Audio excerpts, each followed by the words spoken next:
किया गया, जिन्होंने इस कांड का सफलतापूर्वक उद्भेदन कर लिया है तथा जो भी इस मामले में शामिल थे 3 अपराधियों को हम लोगों ने गिरफ्तार किया है। सनाम को इन जोहार और मिटे नवा वीडियो रे सनाम की सगुन दाराम इन नवा फाइटर भास ऑफिशियल चैनल रे सनाम हो लेका बुन बड़ाया बेस किछु दिन लहारे मिटटांग कुड़ी गिद्र सागा छाता मेलानी बारे रे हटोरे फांसी लगा कते को मिटटांग दारी बुटर को अकाली दिया। तो उनी कुड़ी गिद्र तुम दो हुई कंते लक्ष्मी मड्डी ओना दो सनाम बुन बड़ाया।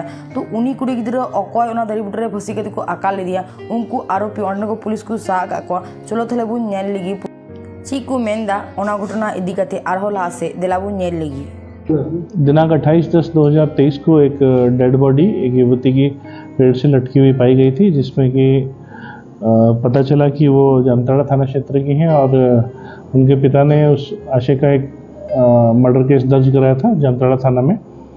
और उक्त कांड का इसमें पुलिस को भी संदेह था कि हत्या किया गया है या आत्महत्या है, इसलिए एक कांड दर्ज किया 302 में। और इसमें एसडीपीओ जामताड़ा और थाना प्रभारी टाउन के नेतृत्व में एक टीम का गठन किया गया, जिन्होंने इस कांड का सफलतापूर्वक उद्भेदन कर लिया है तथा जो भी इस मामले में शामिल थे 3 अपराधियों को हम लोगों ने गिरफ्तार किया है।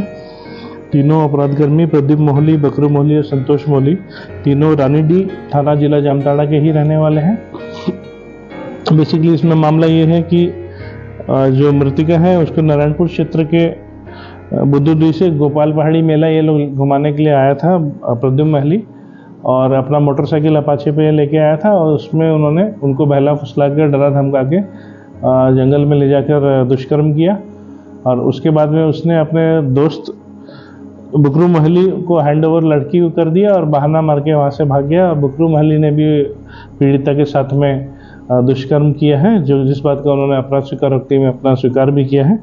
इसके बाद वह भी वहाँ से भाग गया और उसने उस युवती को संतोष महली को हैंडओवर कर दिया, जिन्होंने उसके साथ में उसके बाद में घर छोड़ने का लालच और झांसा देकर कि रात बहुत हो गई है दुष्कर्म किया। और करीब सुबह 3-3:30 बजे तक युवती को वहीं जंगल एरिया में छोड़कर ये लोग अपने अपने घर भाग गए। जांच में पता चला कि ये लोग शादीशुदा हैं सभी लोग, और इसमें जो प्रदीप महली है वो उसका लड़की से पहले भी बातचीत था तथा अफेयर वाली बात की अभी प्रथम दृष्टया बात प्रकाश में आई है, जिसने अपने अन्य दोस्तों के साथ में मिलकर ये षड्यंत्र रचा है लड़की का यौन शोषण करने के लिए। और अभी तक के अनुसंधान में ये बात आई है कि इसी के बाद में वो लड़की डिप्रेशन में आके और तथा तनाव में आके जो उसके साथ गलत हरकत हुई है उसकी वजह से उसने आत्महत्या लगा के फांसी कर दी, जिसकी पुष्टि हम लोग की जो पोस्टमार्टम रिपोर्ट है जो प्राप्त हुई है उससे भी होती है।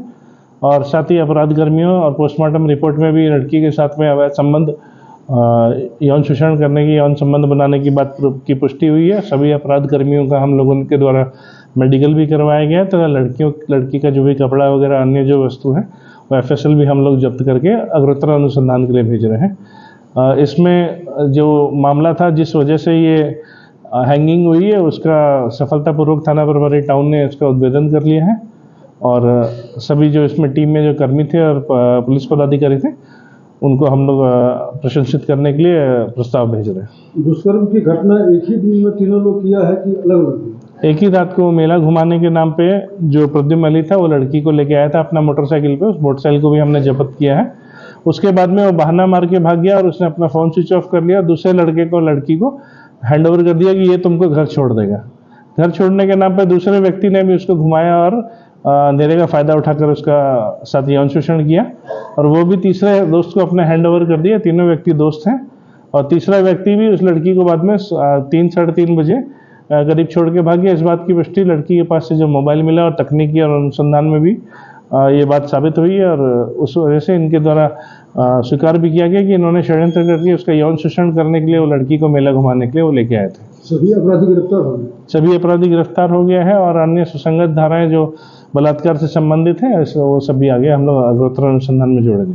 सर, गैंगरेप की पुनरावृत्ति न हो और इसमें लगे हुए पुलिस पदाधिकारी हैं उनके लिए क्या है? सबसे पहले तो जिस प्रकार इस स्तर पे काम हुआ है, लड़की के जो परिवार है गैंगरेप वाली बात आई है। पहले से जो इंक्वेस्ट रिपोर्ट हुई डेड बॉडी देख के संशय हो रहा था, उसमें हम लोगों ने भी मोटिवेट किया, उनके जागरूक भी किया सभी को और इसमें मर्डर केस में हम लोगों ने कांड को दर्ज किया था जबकि प्रथम दृष्टया ये खाली हैंगिंग का मामला लग रहा था।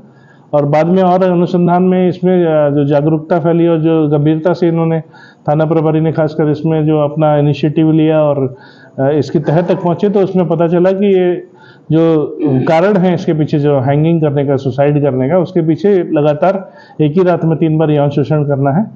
और उसकी तह तक पहुंचने के लिए काफ़ी मेहनत भी करनी पड़ी और संबंधित FSL और पोस्टमार्टम रिपोर्ट भी हम लोगों ने तार में तार जोड़ के हम लोगों ने तकनीकी अनुसंधान में भी इसका सहयोग लिया। भरोसा करते हैं तो थोड़ा सा सतर्क रहने की ज़रूरत है, जागरूक हो जाने की ज़रूरत है, और अपने माता पिता और उन लोग को भी ज़रूरत है, और माता पिता लोग अपने जो करीबी लोग हैं उनको भी अपना लोकेशन, अपना मोबाइल शेयर करना चाहिए कि भाई इनके साथ जा रही हूँ, यहाँ पे घूमने जा रही हूँ। तो उस व्यवस्था में भी हम लोग को पता करने में थोड़ा समय लगा कि लड़की किसके साथ गई थी, कहाँ मेला घूमी, कौन कौन लोग थे। इसका पता करने में भी हमें थोड़ा सा समय लग गया इस कांड को उद्भेदन करने, परंतु सफलतापूर्वक कर लिए गए।